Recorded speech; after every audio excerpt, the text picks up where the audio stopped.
Ramapuram Vellilappally saint Joseph UP സ്കൂളിൽ വെച്ച് ലഹരിക്കെതിരെ ഒരു മഹായജ്ഞം സേ നോ ടു ഡ്രഗ്സ് നടത്തുകയാണ്.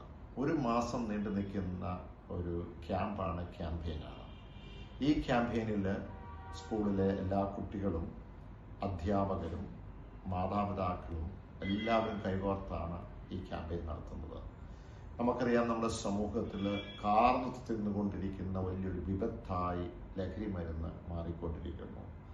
അപ്പോൾ അതിലേക്ക് വളരെയധികം യുവാക്കളും വിദ്യാർത്ഥികളും ഒക്കെ അടിമകളായി പോവുകയാണ്. ഇത് വളരെ ഗൗരവത്തിൽ കണ്ട് ഒരു ബോധവൽക്കരണത്തിന്റെ ഭാഗമായി സേ നോ ടു ഡ്രഗ്സ് എന്ന ക്യാമ്പയിൻ നടത്തുന്ന സെന്റ് ജോസഫ് UP സ്കൂളിന്റെ മാനേജ്മെന്റിനെയും വിദ്യാർത്ഥികളെയും അതോടൊപ്പം തന്നെ ഇതിൽ പങ്കാളികളാകുന്ന മാതാപിതാക്കളെ ഞാൻ പ്രത്യേകം അനുമോദിക്കുന്നു. ഈ ക്യാമ്പയിൻ കേരള സമൂഹത്തിൽ ഉടനീളം അത് പടർന്ന് മുന്നോട്ട് കൊണ്ടുപോകാൻ കഴിയട്ടെ. എല്ലാ വിജയാശംസകളും നേരുന്നു.